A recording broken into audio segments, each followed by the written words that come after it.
With just one look, he saw the pain she tried to hide. When the Yakuza leader asked, "Who hurt you?" Siki. Her silence was enough to seal the fate of the man who dared to touch her. But before I tell you this story, subscribe to the channel to help me reach 1,000 subscribers. It's my dream. Continuing. The muffled sound of car horns still echoed through the streets of Tokyo when he found her. Takeshi Nakamura paused, his sharp gaze cutting through the darkness as he spotted her crumpled form between parked cars and waste containers. The rain had soaked through her thin uniform, the discreet attire of a nightclub employee, one of those women who took coats, served drinks, and tried to disappear into the shadows. Blood mixed with rainwater, creating pale crimson rivers across the cold asphalt. Her body trembled silently, covered in bruises both fresh and old. Takeshi approached with measured steps, his presence alone slicing through the pre-dawn silence. At 32, he was considered too young to lead one of Tokyo's most powerful Yakuza clans, but age had never been a measure of his capability. "Who hurt you?" His voice came low, colder than the night air. The woman's eyes widened with recognition and fear. Everyone in this district knew who Takeshi Nakamura was. "I fell," she whispered, her voice barely audible over the distant sounds of the city. "I tripped. It's nothing." Takeshi didn't move. His perfectly tailored black suit remained undisturbed by the rain, as if the elements themselves knew better than to inconvenience him. There was something in his posture, absolute control, cutting calmness, that froze the soul of anyone who dared challenge him. But behind that practiced stillness, something stirred as he looked at her. He recognized the scent of fear, the weight of submission. He knew because he had saved people before and destroyed many others. Without saying another word, he removed his jacket and placed it gently over her shoulders. Then he made 3 phone calls. One to his personal physician, one to empty the nightclub she worked at, one demanding silence. When they were finally alone in his private office above the club, he waited. The woman, Mei Tanaka, he'd learned from his men, had been cleaned up and treated by his doctor. She sat across from him, hands folded in her lap, looking anywhere but at him. "Tell me," he said simply. She didn't tell him everything, not all at once, but enough. For the past 3 years, she had been controlled by a man who had seduced her with promises, and later isolated her, manipulated her, broke her from within. She had tried to escape several times, but always returned out of fear for her sick, lonely mother. Tonight, she had finally run. She thought she could escape. Takeshi's response was silence, but a hurricane grew in his eyes. Because the aggressor wasn't a stranger, it was someone he knew, someone who, through ancient ties, should have been under his protection. But that blood duty shattered there, in front of this broken woman. "What is his name?" Takeshi finally asked, his voice betraying no emotion. "Hiroki Sato," she whispered, and Takeshi felt his chest tighten. Hiroki was his cousin's son, a man who had grown up alongside him, trained with him, sworn the same oaths. A man who managed several of the clan's legitimate businesses. That same dawn, he convened a council. The punishment would not be public. There would be no spectacle, only results. And by sunrise, the man who had hurt her had disappeared from Tokyo. Exiled from the clan and the city, never to touch anything that belonged to this territory again. "He won't return," Takeshi told her, looking directly into her eyes. "And you are not alone." In the days that followed, she was installed in a secure apartment, closely watched by trusted men. But to Mei's surprise, Takeshi did not limit himself to ensuring her safety. He began to care for her future. Without announcement, he transferred ownership of a small building, previously belonging to Hiroki, to her name. He legally registered the change. He provided her with lawyers, mentors, and a new social identity. He encouraged her to study, to work on something new. And above all, he ensured that her mother was transferred to a private clinic with complete and dignified treatment. May didn't understand. What did he want in return? There were no contracts, no debts. There was only that phrase, repeated in a grave tone. I protect what the world tried to destroy. Takeshi knew what others thought. His lieutenants questioned his decision. His father, the previous leader who had retired to the shadows, summoned him to explain himself. You put our structure at risk for a woman you don't know, the old man said, smoke from his pipe swirling around his weathered face. I put our honor at risk by allowing Hiroki to act as he did for so long, Takeshi responded, kneeling on the tatami floor of his father's traditional house in Kamakura. We have strayed from the path. His father studied him for a long moment. The path has never been straight, my son. Power is messy.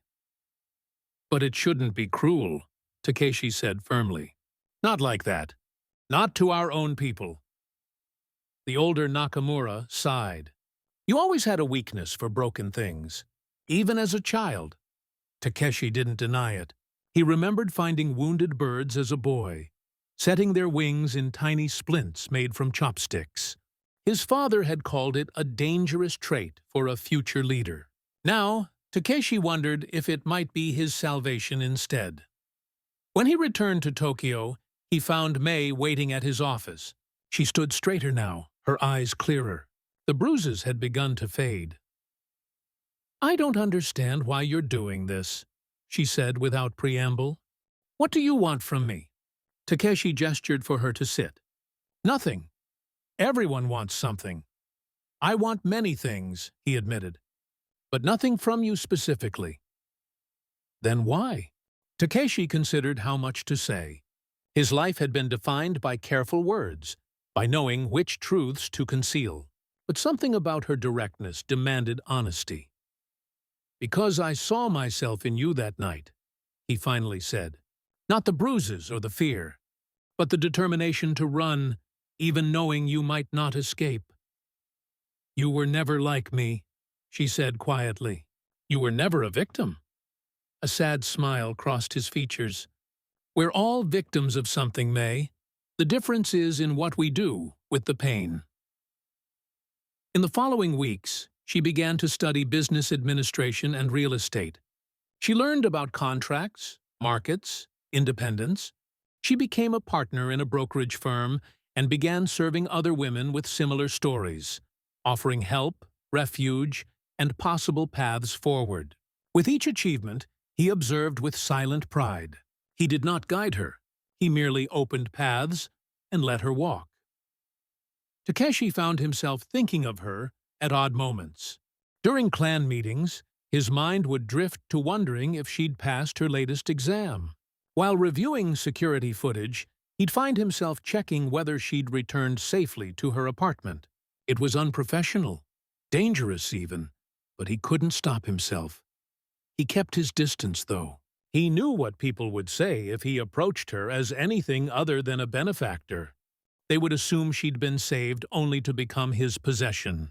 He would not allow such whispers to tarnish what she was building. But fate had other plans. The incident happened on a Tuesday evening. May had been showing an apartment to a client, a woman recently divorced from an abusive husband. As they were leaving, 3 men approached. They weren't common thugs. They moved with precision, with purpose. They were Hiroki's men, sent from his exile. Takeshi's security detail, always watching from a distance, intervened immediately. The confrontation was brief but violent. By the time Takeshi arrived, 2 of the attackers were unconscious, and his own men were nursing various injuries. May stood against a wall, shaken but unharmed, comforting her terrified client. When she saw Takeshi stride through the entrance, something in her expression changed. Not fear, not gratitude, but something deeper. Recognition, perhaps. You were right, she said simply. He tried to come back. Takeshi nodded grimly. This won't happen again. Later that night, alone in his office, Takeshi made another call. This one was different. Not to exile or punish, but to end. Hiroki had broken the terms of his banishment. The consequence would be final. When his second-in-command, Kenji, asked for confirmation, Takeshi hesitated only briefly. Do it, he said, but make it clean. No suffering. After hanging up, he sat in the darkness for a long time. Violence had always been part of his world, but he had worked to channel it, to civilize it, to use it as a tool rather than an indulgence. Now he wondered if that distinction mattered. A soft knock interrupted his thoughts. May stood at his door, still dressed in her business suit from earlier. Your men said I could find you here, she explained. Takeshi nodded, gesturing for her to enter. Are you all right? Yes, she took a seat across from him. But I need to know something. Ask. What happens now? To him, her voice was steady, her gaze unwavering. Takeshi considered lying. It would be easier, cleaner, but the respect he'd shown her from the beginning demanded truth. He won't threaten anyone again, he said simply. May absorbed this. You're going to kill him. It wasn't a question, but Takeshi answered anyway. Yes. She was quiet for a long moment. Because of me? No. Takeshi leaned forward. Because of his choices. Because of who he decided to become. Because he broke faith with everything we stand for. And what do you stand for, Takeshi? Nakamura? She asked softly. What does the feared leader of the Nakamura clan truly believe in? The question struck him more deeply than he expected. What did he believe in? For years he had operated on instinct, on tradition, on what seemed necessary. But now, faced with her direct inquiry, he found himself searching for a more fundamental truth. I believe in order, he said finally. Not the government's version, but something more ancient. I believe in protecting what's ours. I believe in consequences, he paused. And lately, I find myself believing in redemption. May studied him. Even for Hiroki? No, Takeshi said honestly. Some choices cannot be unmade. But for others, yes. For me, you needed no redemption, Takeshi said firmly. Only justice. She smiled then, a small, sad thing. We all need redemption, Takeshi. Even you.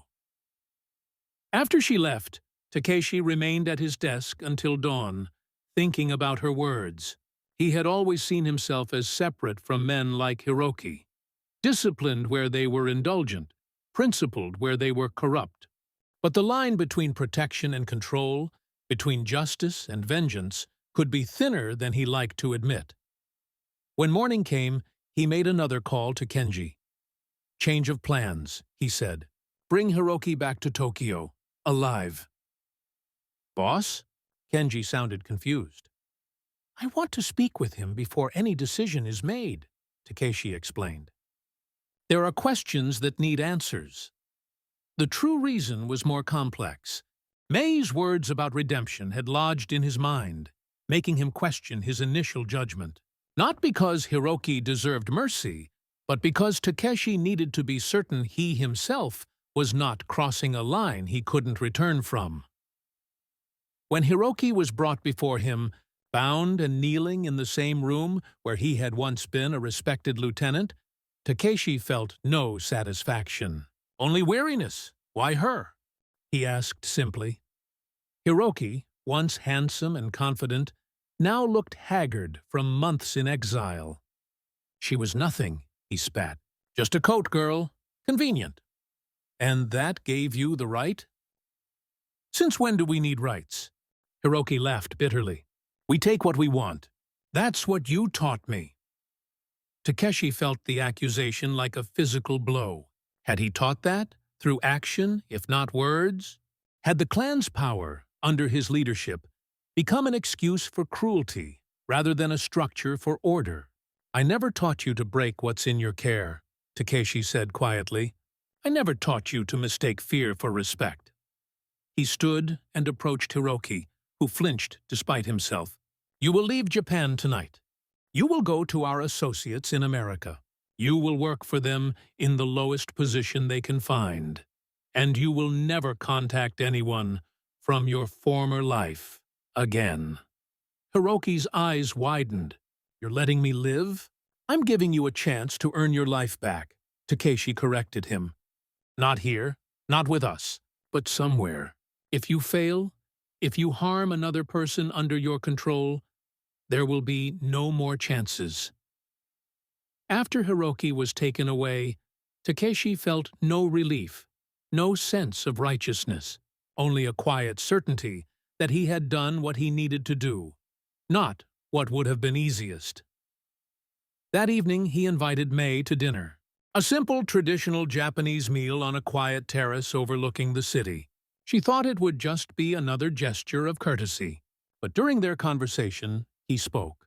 He told her about his harsh childhood, about the pressures of power, about scars no one could see.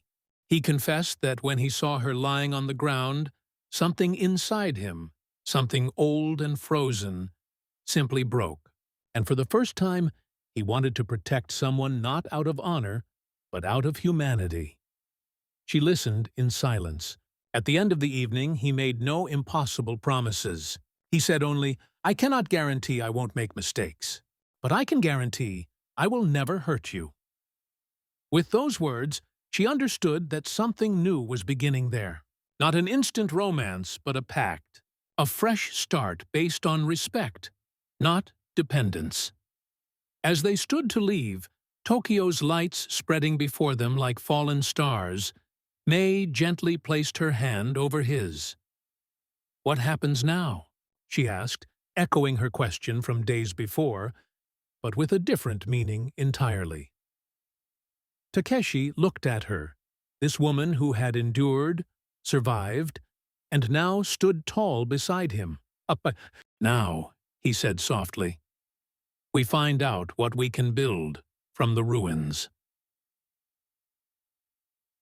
The weeks that followed transformed them both.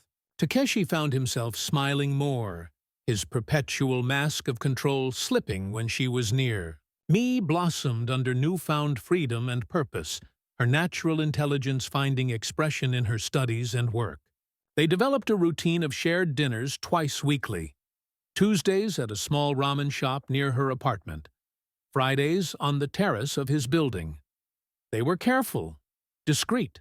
They never touched in public. They never referred to themselves as anything but associates. Yet everyone saw the change in Takeshi. His closest men exchanged glances when he rescheduled meetings to accommodate her exam schedule. His father called from Kamakura with pointed questions about succession and dynasty. You'll need a proper wife someday, the elder Nakamura remarked during one of their weekly calls. Someone from a family with connections, someone who understands our world. Takeshi, watching the Tokyo sunset from his office window, replied simply, Times change, father. Some things never change, came the weathered response. Power must be protected. Diluted blood weakens the line. And what has our undiluted blood given us? Takeshi asked, an edge creeping into his voice. Cousins who abuse women? Brothers who betray brothers? His father's silence stretched across the line before he finally said, You're in love with her. It wasn't a question. Takeshi didn't deny it. This will create complications, his father warned. I'm aware. After hanging up, Takeshi remained at the window, watching darkness claim the city. His father wasn't wrong. Loving Mei created vulnerabilities. For her, for him, for the delicate balance of power he maintained. Already, whispers circulated through rival clans. The young Nakamura leader had gone soft. He had a weakness. But when he thought of stepping away, of cutting the connection to protect them both, something inside him rebelled. For the first time in his life, he'd found something that felt like peace. He wasn't ready to sacrifice it for security. The calm wouldn't last forever. It began with an anonymous tip to government sectors. Accusations of money laundering, influence trafficking, and the clan's name reappeared in newspapers. Internally, a dissident group moved to seize power. Takeshi's father, already debilitated, decided to withdraw completely, and that left the throne exposed.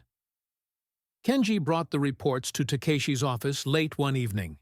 "It's Ryota," he said grimly, referring to Takeshi's cousin who controlled the clan's operations in Yokohama. "He's been meeting with the Ishida family. They're planning something." Takeshi absorbed this betrayal silently. Ryota had always resented Takeshi's elevation to leadership, claiming his own bloodline was purer, his methods more traditional. "And the government investigation?" Takeshi asked. "Almost certainly connected. Ryota has been cultivating a relationship with a prosecutor named Yamamoto, feeding him information, but carefully edited, to remove himself from the narrative while implicating me," Takeshi concluded. Kenji nodded. "What do you want to do, boss?" Takeshi closed his eyes briefly. There were protocols for this situation. Traditional responses. His father would have ordered immediate, devastating action. A clear message to anyone who might consider challenging the Nakamura authority. But Takeshi hesitated. Violence bred violence. How many cycles had he witnessed? How many funerals had he attended, each justified as necessary, as unavoidable? "Gather information," he finally said, "but do nothing yet.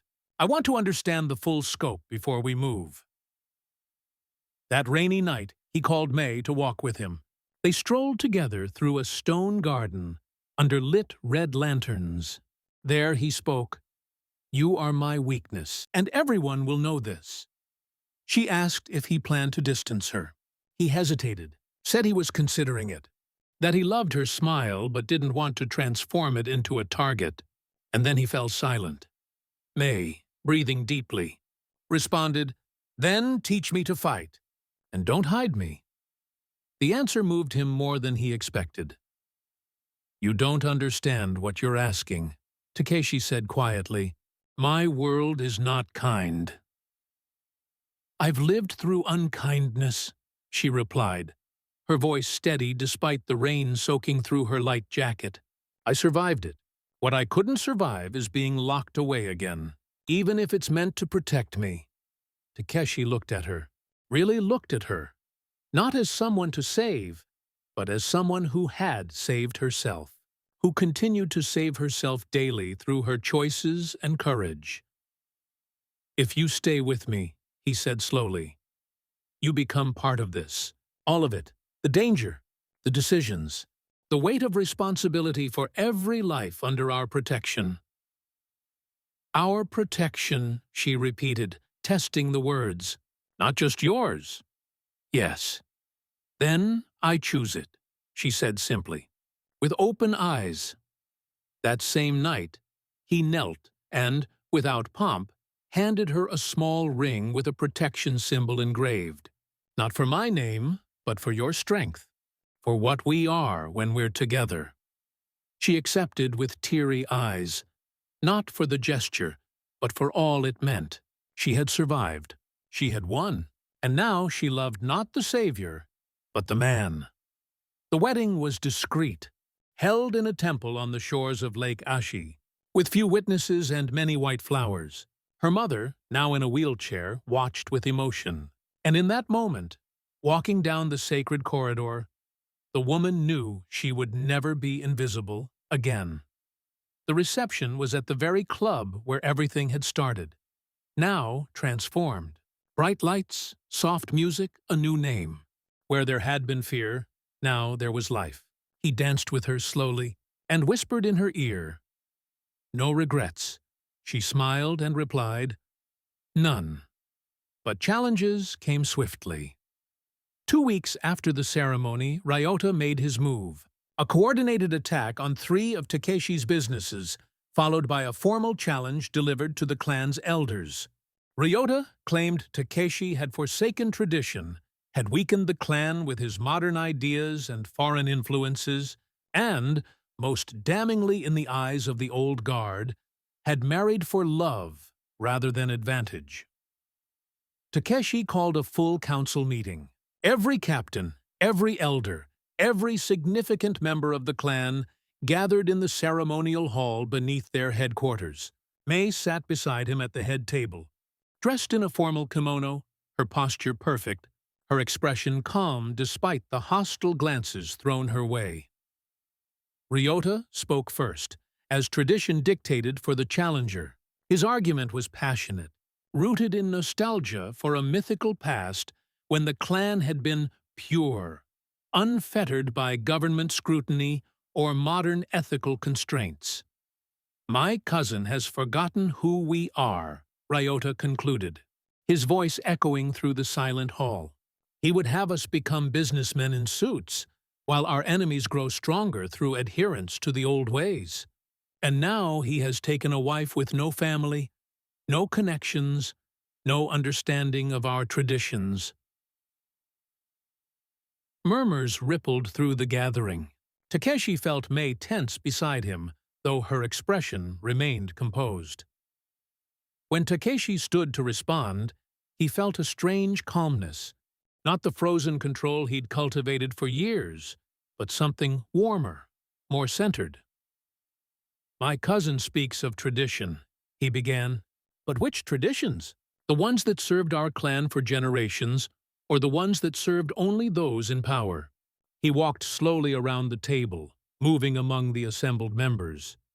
"We call ourselves protectors of our territory, our people, our way of life. But what are we protecting when we allow our own to abuse those under their care?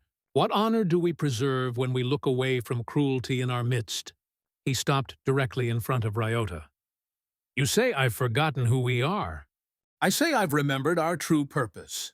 We exist to create order where the government fails, to provide justice where the courts cannot reach. Not to terrorize, not to indulge our worst impulses under the cover of tradition." Turning back to address the entire assembly, Takeshi continued, "As for my wife, she has shown more courage and resilience than many who were born into our world. She understands loyalty because she has earned it, not inherited it. She understands protection because she has needed it." He returned to stand beside May, placing a hand gently on her shoulder. "The world is changing. We must adapt or perish. My vision for our clan includes prosperity, respect, and yes, legitimate businesses alongside our traditional operations. Not because I've forgotten our past, but because I'm looking toward our future." When he finished speaking, the hall remained silent for several long moments. Then, one by one, the captains rose to declare their allegiance. Some to Ryota, most to Takeshi. By tradition, the matter should have ended there, with the minority accepting the will of the majority. But Ryota was not finished. "Words are easy," he sneered. "Leadership requires action. While you've been playing house with your rescued pet, I've been securing our interests in Yokohama. Tell them, cousin. Tell them how you let Hiroki live after what he did. Tell them how you've gone soft." The accusation hung in the air. Takeshi had known this would come. The decision to exile rather than eliminate Hiroki had been controversial, seen by some as weakness. Before Takeshi could respond, May stood. The movement was so unexpected that even Ryota fell silent. "May I address the council?" she asked, her voice clear and steady. The elders exchanged glances. It was unprecedented for an outsider, especially a woman, to speak at such a gathering, but Takeshi nodded his permission, and none dared contradict him directly. "You speak of strength and weakness," May said, looking directly at Ryota.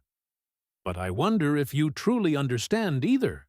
The man you defend, Hiroki, controlled through fear because he could not earn respect. He hurt because he was afraid. These are not the actions of a strong man. She walked to the center of the room, commanding attention through presence rather than power. Takeshi could have killed Hiroki. It would have been easier, cleaner. Instead, he chose a path requiring more strength, to show mercy while still delivering justice. May looked around the room, meeting the eyes of each elder in turn. You call me an outsider with no understanding of your ways. Perhaps that's true. But I understand people. I understand power. Real power doesn't need cruelty to maintain itself. Real strength can afford mercy. When she returned to Takeshi's side, a different kind of silence filled the hall. Not the tense quiet of before, but something thoughtful, considering. An elder named Tanaka, one of the oldest and most respected members of the clan, slowly rose from his seat. "The woman speaks wisdom," he said, his voice raspy with age. "Our ways have merit, but they are not beyond examination." He turned to Ryota. "You speak of the old ways as if they were unchanging. But I have lived long enough to see many changes. Some good, some not. What never changes is the need for a leader with vision." He bowed deeply to Takeshi. "You have my support, as you have always had it. Your father chose wisely when he named you his successor." The tide had turned. One by one, those who had initially declared for Ryota reconsidered. By the meeting's end, only Ryota and his 3 closest allies stood opposed. "This isn't over," Ryota hissed, as he pushed past Takeshi toward the exit. "Yes," Takeshi replied calmly, "it is." Later that night, reports came in that Ryota had fled to Osaka, seeking protection from allies there. The prosecutor he had cultivated, suddenly without his source, dropped the investigation. The immediate crisis had passed. As they prepared for bed in their private quarters, May asked, "What will happen to him now?" Takeshi sighed. "He'll be watched. If he causes no further trouble, he can live his life in exile. If he persists..." He left the consequence unstated. "You're giving him the same chance you gave Hiroki," May observed. "Yes." "Why?" Takeshi considered the question as he loosened his tie. "Because he's family. Because once, when we were children, he saved me from drowning in the sea at our grandparents' house. Because people can change. And if he doesn't, then I'll do what needs to be done," Takeshi said simply. "But I'll know I gave him every chance not to force my hand." May crossed the room and helped him remove his jacket. "That's why they followed you today. Not because they fear you, but because they respect you. You make the difficult decisions, not the easy ones." "The clan is divided," Takeshi pointed out. "Healing those divisions will take time." "We have time," she said softly. 6 months later, the nightclub where they first met reopened with a new purpose. The upper floors remained a legitimate business, a high-end club catering to Tokyo's elite. But the lower level had been transformed into a support center for victims of domestic abuse. On paper, it was a charitable foundation with no connection to the Nakamura clan. In reality, it was May's creation, funded by clan resources, protected by clan security. The man who had hurt her remained in exile, attempting to return through the shadows, but all attempts were contained. The woman had now become an active part of the organization, not through violence, but through structure. She created a silent support program for victims at risk. She became an invisible but unbreakable force. Ryota never returned from Osaka. Whether by choice or circumstance, he settled into a quiet life there, occasionally sending formal New Year's greetings to the clan elders.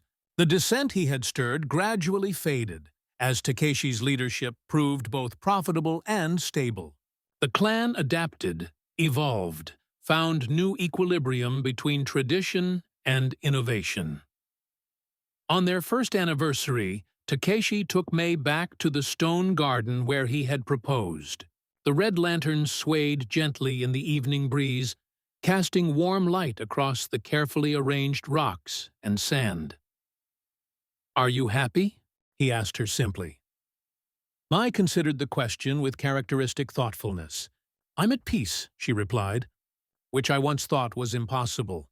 And yes, I'm happy. No regrets about marrying into this life?" She smiled. "You ask me that every month, Takeshi. The answer hasn't changed." "Indulge me," he said, returning her smile. "I need to hear it." "No regrets," she assured him, taking his hand. "Though I wouldn't mind a slightly more normal anniversary celebration next year. Perhaps dinner instead of a clan meeting?" He laughed softly. "I'll see what I can arrange." His expression grew more serious. "I received a report today. Hiroki has been following the rules in America. Working hard, staying clean. His supervisors say he's changed." "Do you believe it?" "I believe in the possibility," Takeshi said carefully. "Time will tell if it's reality." They walked in companionable silence for a while, following the winding path through the garden. When they reached the center, where a single cherry tree stood in full bloom, Takeshi stopped. "I have something for you," he said, reaching into his pocket. He withdrew a small wooden box, intricately carved with traditional patterns. Inside lay a pendant, a small jade circle etched with the same protection symbol as her ring. "It was my mother's," Takeshi explained as he fastened it around her neck. "She made my father promise that it would go to the woman who changed his son's life." His fingers lingered at the clasp. "I think she would have liked you." "I wish I could have met her," May said softly. "She was strong, like you." "Stubborn, too." Takeshi smiled at the memory. "She was the only person who could make my father reconsider a decision once it was made." As night fell fully, they made their way back to the car, waiting to take them home. Tokyo spread below them, a sea of lights pulsing like a living thing. This was their city, their territory. Not perfect, not peaceful, but theirs to protect, to nurture, to gradually reshape. When they returned to their home, a traditional house with modern security, balanced on the edge between two worlds, Takeshi found himself reflecting on the journey that had brought them here. From that rainy night when he found her broken on the pavement to now, standing tall beside him as his equal, his partner, his conscience. "What are you thinking about?" May asked as she prepared for bed, catching his thoughtful expression in the mirror. "About how things change," he replied. "About how sometimes falling is the beginning of rising." Later, as he held her in the darkness, she no longer felt fear. She felt gratitude for having fallen, for having begun again, and for having learned that true love doesn't come to dominate, but to rebuild. Because sometimes, at the bottom of the abyss, the most real beginnings are born. As the seasons changed, so did the Nakamura clan. Takeshi's vision gradually took shape, a blend of tradition and innovation, of honor and adaptability. Under his leadership, legitimate businesses flourished alongside the clan's traditional operations. High-rise developments, technology investments, international trade partnerships. The clan's influence expanded beyond territorial boundaries into economic and political spheres. Through it all, May remained his center, his balance point. She never involved herself directly in clan violence or illegal operations. That was a line Takeshi insisted on maintaining, but her influence on strategic decisions became undeniable. Her business acumen proved valuable as the clan diversified its interests. Her compassion informed Takeshi's justice as he adjudicated disputes within their territory. Together, they built something neither could have created alone, a modern version of an ancient structure, strong enough to weather the changing times, flexible enough to bend without breaking. On the third anniversary of that rainy night when they first met, Takeshi received an unexpected request. Hiroki, still in America, asked permission to write to May. Not to excuse his actions, he specified, but to properly apologize, to acknowledge the harm he had caused. Takeshi brought the request to May without comment, letting her decide. "What do you think?" she asked him after reading the formal letter. "I think he's either sincere or very patient," Takeshi replied honestly.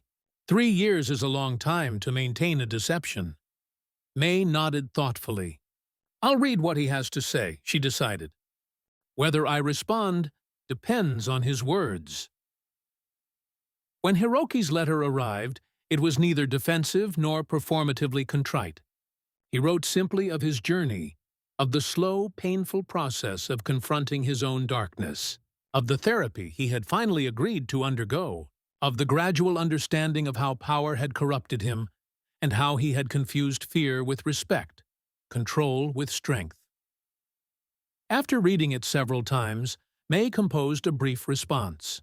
Not offering forgiveness, that wasn't hers to give, she wrote, but acknowledging his effort to change. It was, she told Takeshi later, like closing a chapter in her own story, not forgetting, but no longer being defined by what had happened. 6 months later, when Takeshi's father passed away peacefully in his sleep, the entire clan gathered for the funeral. Among the hundreds of mourners paying respects to the former leader, a single figure stood apart, waiting for acknowledgement before approaching the family altar. Ryota had returned from exile, alone and unarmed, to honor his uncle's memory. Takeshi saw him first, their eyes meeting across the crowded temple. A moment of tension stretched between them, years of conflict and betrayal crystallized in a single glance. Then Takeshi gave a slight nod, permission to approach. The cousins stood side by side before the altar, offering incense in silence. No words were exchanged, no reconciliation offered or sought. But when Ryota turned to leave, Takeshi placed a hand briefly on his shoulder, a gesture that spoke volumes to the watching clan members. Not forgiveness, but perhaps the possibility of it.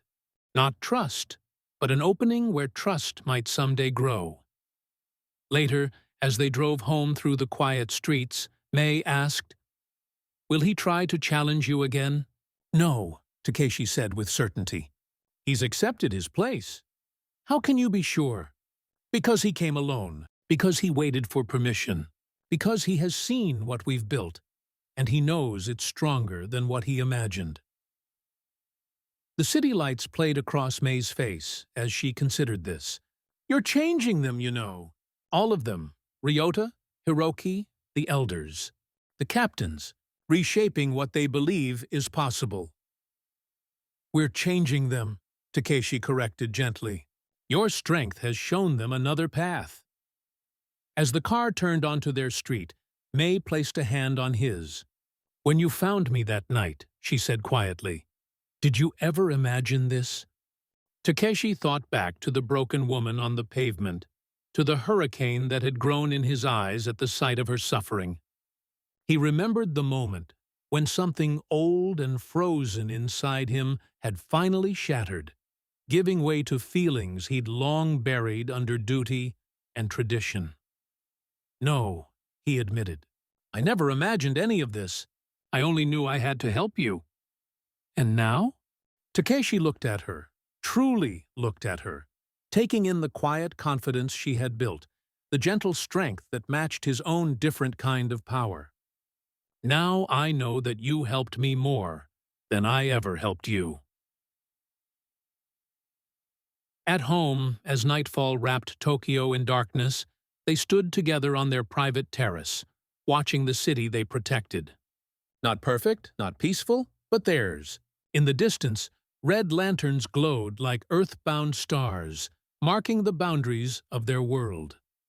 Takeshi wrapped his arms around May from behind, his chin resting on her shoulder. "No regrets?" he asked, his voice a low murmur against her ear. She leaned back into his embrace, her hands covering his. "None," she said simply. "Not a single one." And in that moment, both of them knew it was true. Every step of their journey, from the depths of that rainy night to the heights they now occupied, had been necessary. Every pain, every challenge, every decision had led them here, to this hard-won peace. Because sometimes the most real beginnings are born at the bottom of the abyss,